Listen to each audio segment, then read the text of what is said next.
मैंने अपने घर में कुछ समय से कोई भी पैरानॉर्मल एक्टिविटी फील नहीं की थी। कोई शोर नहीं, कोई चलती हुई वस्तु नहीं, कुछ भी नहीं।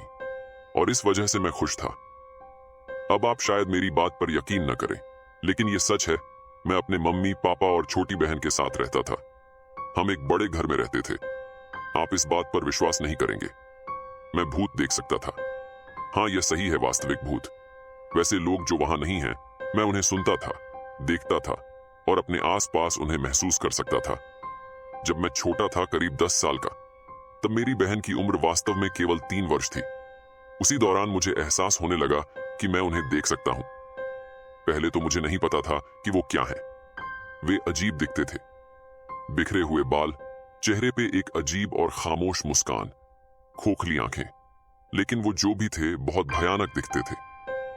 मुझे याद है जब मैं एक शाम को अपने कमरे में सो रहा था, तभी मैं अपने कमरे में रखी हुई चीजों के इधर उधर हिलने की आवाज से जाग गया। जैसे कि मेरा रॉकिंग घोड़ा, जो आमतौर पर मेरी टेबल के पास रहता था, मेरे बिस्तर के बगल में आ गया था। मेरी बहन के जन्म के ठीक बाद मेरे मम्मी पापा बाहर चले गए और मुझे घर की जिम्मेदारी सौंप दी, क्योंकि यह एक ऐसा घर था जहां कोई चिंता नहीं थी। और क्योंकि मेरी माँ जब छोटी थी तो इसी घर में पली बढ़ी थी और उसके साथ कभी ऐसा कुछ नहीं हुआ जिसके बारे में उसे चिंता करने की जरूरत हो। यह वह दिन था जब मैं घर पर अकेला था। तभी मैंने पहली बार एक छोटा लड़का देखा। मुझे आश्चर्य होने लगा कि वह क्या है। और क्योंकि मैंने बड़ों को हमेशा इस बारे में बात करते सुना था कि बच्चों की कल्पनाएं कितनी विचित्र और ज्वलंत होती हैं। वे अपने दिमाग में अलग अलग तरह के लोगों का निर्माण करते हैं, मन की छवियां बनाते हैं। अक्सर वो अपने बचपन को और अधिक रोमांचक बनाने के लिए ऐसा करते हैं। क्योंकि मैं काफी अकेला बच्चा था, मैं अपने कमरे में या बगीचे में अकेले खेलता था, जबकि मेरे मम्मी पापा घर के काम करते थे। और क्योंकि मैं 10 साल का था जब मुझे अपनी पहली छोटी बहन मिली, मैंने अपना अधिकांश जीवन अकेले ही बिताया।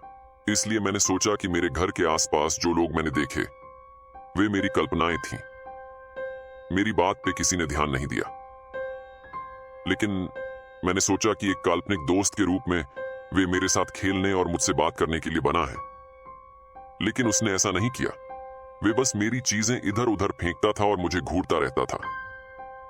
जिस दिन मैं अकेला था, मैं अपने प्ले रूम की ओर जा रहा था, तब मैंने एक हल्की गुनगुनाहट और इधर उधर घूमने की आवाज सुनी। मैं डर गया, इसलिए मैं बीच में ही रुक गया।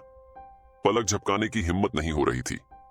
मैंने अपने चेहरे से ठंडी हवा के झोंके और मेरे कानों में फुसफुसाहट महसूस की। वे इतने कोमल थे कि मैं उन्हें समझ नहीं सका। और जब मैं प्ले रूम के दरवाजे की तरफ देख रहा था, मैंने देखा कि एक लड़का मेरी ओर भाग रहा है। वह मुझसे छोटा लग रहा था, लगभग 6 साल का। वह साफ साफ दिखाई नहीं दे रहा था, जैसे वह वहां था ही नहीं। धुंध की तरह उसने नीली टोपी, लंबे सफेद मोजे, नीली शॉर्ट्स, सफेद शर्ट और नीली जैकेट पहन रखी थी। उसका चेहरा छोटा था और नीली आंखें थीं। और उसने मुझे घूरते हुए देखा और कहा, यह मेरा घर है, तुम कौन हो? बाहर निकलो, बाहर निकलो। फिर वह गायब हो गया। मेरा दिल जोर से धड़क रहा था। मैं डर गया था। ये मेरा दोस्त नहीं था, ये कोई घुसपैठिया था। उस दिन बाद में जब मेरे मम्मी पापा और छोटी बहन घर लौटे, हम खाना खाने बैठे। खाने के बीच में मैंने अपने माता पिता की ओर देखा और कहा, वे अजीब लोग कौन हैं जो हमारे घर के चारों ओर घूमते हैं मम्मी? मम्मी ने मुझे देखा और हंसी। तुम्हारा क्या मतलब है? इस घर में हमारे अलावा कोई और नहीं है। ओह, तुम और तुम्हारी कल्पना।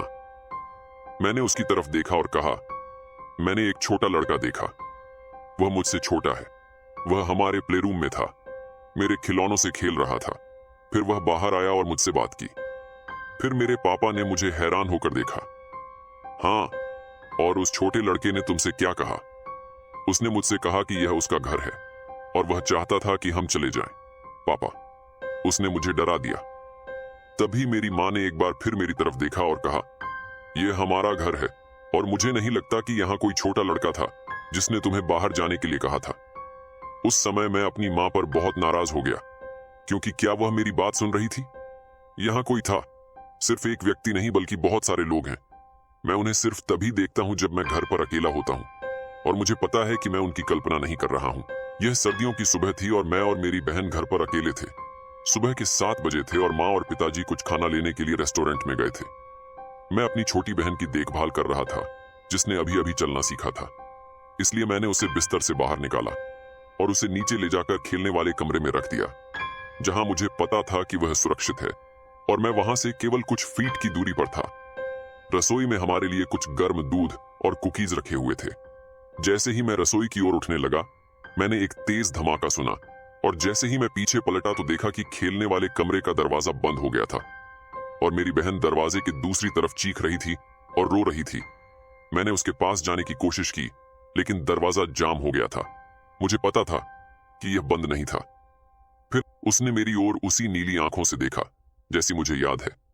उसने अपना मुंह खोला और इस बार एक तेज फुसफुसाहट में, जो मेरे कानों में गूंजती हुई लग रही थी, उसने कहा, मैंने तुमसे कहा था कि यह मेरा घर है और मैं तुम्हें बाहर निकालना चाहता हूं। तुमने कभी मेरी बात नहीं सुनी, इसलिए मैंने अपनी मां को बताया और वह तुमसे बहुत नाराज है। मैंने अपनी छोटी बहन की खातिर डरने की कोशिश न करते हुए उसकी ओर देखा। तुम मेरी बहन के साथ क्या कर रहे हो? ये उसकी गलती नहीं है, कृपया उसे चोट न पहुंचाओ। उसे बाहर निकालो और मुझे सजा दो, मेरे परिवार को नहीं। लड़का हंसा और कहने लगा कि मैंने तुम्हें जाने का विकल्प दिया था, लेकिन तुमने नहीं छोड़ा। मुझे नहीं पता कि मेरी मां क्या करेगी, लेकिन दरवाजा खोलने का कोई तरीका नहीं है। मैंने बहुत कुछ सुन लिया था और सीढ़ियों से नीचे भागा। नर्सरी का दरवाजा खुला था, इसलिए मैं अंदर भागा, जो असंभव था क्योंकि पिताजी उन पर ताला लगाते हैं ताकि कोई अंदर ना आ सके। और मेरी बहन कहीं नहीं दिख रही। मेरी बहन कहां है? तुमने उसके साथ क्या किया है? छोटा लड़का दिखाई दिया और कहा, दरवाजे से बाहर देखो। मां ने कहा कि उसे थोड़ी हवा चाहिए। मैं दरवाजे की ओर भागा और वहां मैंने अपनी बहन को देखा। उसके सुनहरे बाल हवा में उड़ रहे थे। उसका पीला चेहरा लाल हो गया था। उसकी आंखों से आंसू बह रहे थे।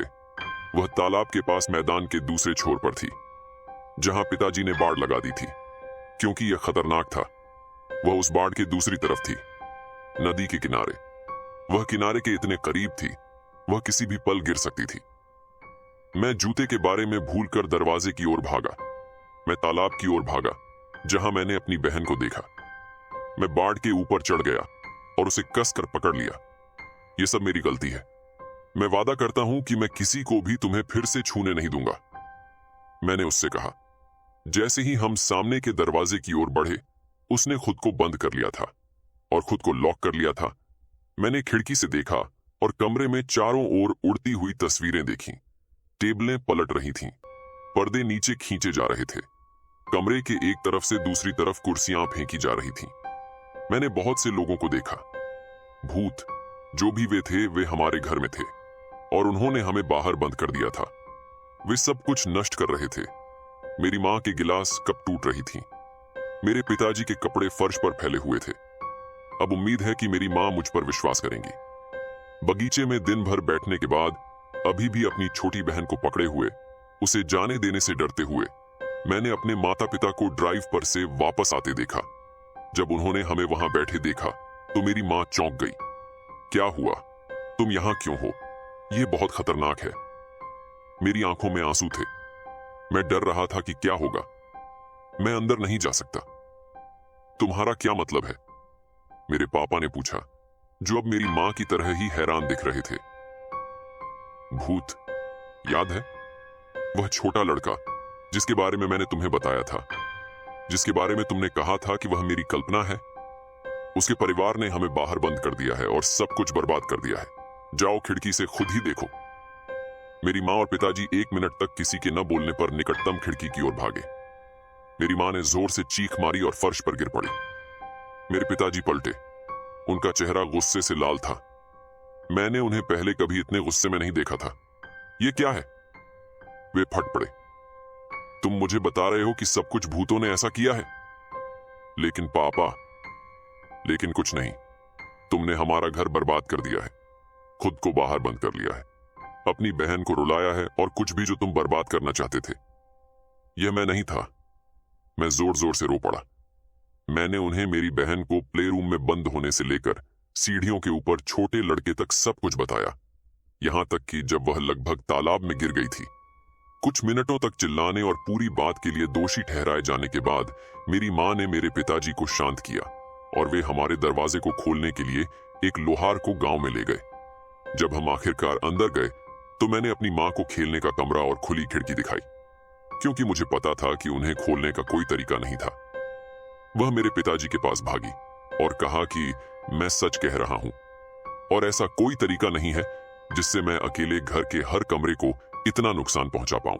अंत में हमने गांव के भूत भगाने वालों को बुलाने का फैसला किया और हमारे घर में बुरी आत्माओं से छुटकारा दिलाया। वे सुबह 10 बजे आए और उन्होंने प्लेरूम में एक टेबल लगाई, क्योंकि मैंने सबसे ज्यादा भूतिया गतिविधि यहीं देखी थी। उन्होंने एक टेबल से शुरुआत की जिससे वे आत्माओं से जुड़ सकें और उनसे बात कर सकें और उनसे पूछ सकें कि वे क्या चाहते हैं।